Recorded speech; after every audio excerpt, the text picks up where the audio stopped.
Terus habis itu apa lari kayak yang kecil terus ngawati supaya jangan mau, kalau ada pacarnya mau pegang-pegang jangan mau, kamu merayap, kamu coba gitu. Dari 8 anak yang kamu setujui siapa aja? 2, ya sama dia, ya sama ya coba aja, Res.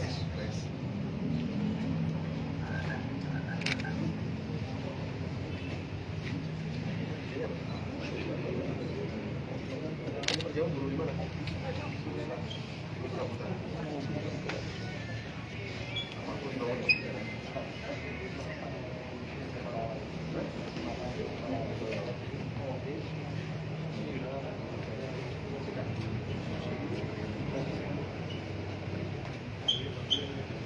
Tanggungan dia sekarang berapa orang dari 8 anak?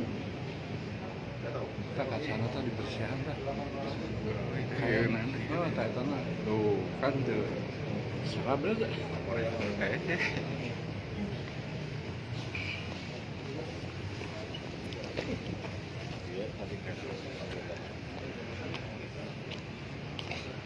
Ya Tribuners, dimanapun Anda berada, kini kami berada di Polresta Bandung, di mana tersangka pencabulan ataupun persetubuhan terhadap anaknya tadi diiring ataupun diringkus jarak Polresta Bandung.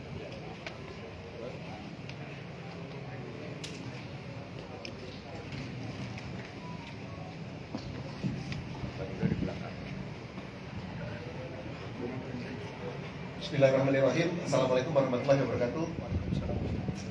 Press conference Polresta Bandung kali ini adalah menginformasikan kepada masyarakat terkait adanya laporan dugaan pencabulan dan persetubuhan yang dilakukan oleh ayah kandung kepada anak kandungnya sendiri, di mana pada saat itu dilaporkan pada bulan Januari 2023 dan kita bisa amankan di bulan Februari 2023 karena yang bersangkutan setelah dilaporkan yang bersangkutan kabur ke luar Kabupaten Bandung, dan setelah dilakukan penyelidikan dan kami bisa amankan. Setelah kami amankan tersangka, maka kami bisa mendapatkan gambaran penuh berkaitan dengan motif dan kronologis kejadian, bahwa pada tahun 2021 istri daripada tersangka ini meninggal dunia. Tersangka adalah inisial DS, usia 52 tahun. Pada saat semenjak istrinya meninggal dunia, maka pelampiasan hasrat seksualnya ini dilimpahkan kepada anaknya. Yang pertama kali menjadi korban adalah anaknya tersangka yang paling tua, usianya 30 tahun pada saat itu. Ya, dengan bujuk rayu bahwa sang ayah turut menafkahi korban dan adik-adiknya, sehingga korban anak pertama ini inisial YH itu dilakukan pencabulan sebanyak 3 kali. Ya. Ulangi, persetubuhan sebanyak 3 kali. Kemudian korban kedua adalah anaknya inisial NS, usianya 14 tahun, di bawah umur. Adapun modus yang dilakukan oleh tersangka adalah mengajarkan kepada anaknya, yaitu korban, apabila ada laki-laki yang mencoba untuk meraba-raba payudaramu, maka jangan mau. Namun tersangka melakukan himbauan itu dengan cara mempraktekkan, sehingga tersangka melakukan perbuatan meraba payudara, kemudian meraba daerah sensitif lainnya kepada korban. Ya. Adapun modus lainnya, pada saat korban ini sedang tertidur menyamping, tersangka datang kemudian ditelentangkan dan dilakukan pencabulan dan persetubuhan kepada sang anak, ya, korban, dengan modus yang sama, yaitu bujuk rayu karena sang ayah adalah yang memberi nafkah, sehingga diminta untuk nurut sama ayah, sehingga sang tersangka ini melakukan pencabulan, meraba payudara, meraba daerah sensitif lainnya, memasukkan jari tersangka, ke kemaluan korban, dan lain sebagainya.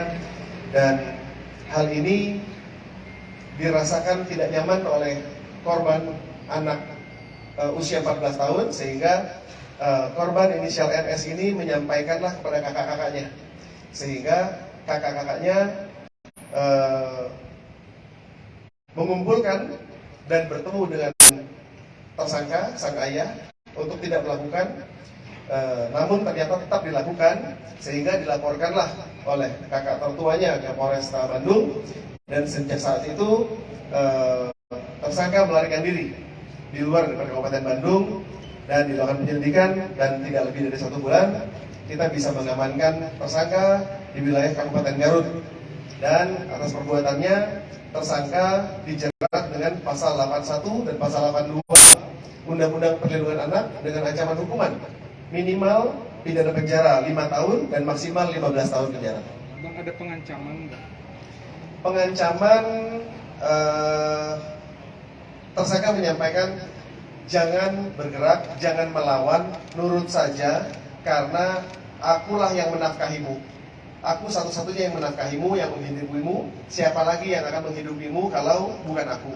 Sehingga nurutlah untuk dilakukan perbuatan-perbuatan cabul dan persetubuhan seperti itu. Sempat ada yang hamil tidak, Bang? Sempat ada yang hamil tidak, Bang? Tidak ada.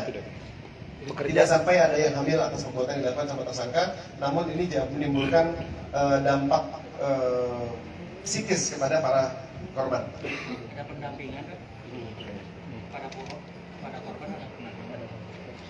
Ada dan pendampingan, dan atas pidana penjara yang tadi saya sebutkan, Undang-Undang Nomor Pasal 81 dan 82 Undang-Undang Perlindungan Anak, walaupun di situ tercantum bahwa minimalnya 5 tahun pidana penjara, maksimalnya 15 tahun pidana penjara, namun ada tambahan 1/3 hukuman pidana penjara karena tersangka adalah ayah kandung korban. Sehari-harinya kerja apa? Sehari-harinya sebagai buruh serabutan.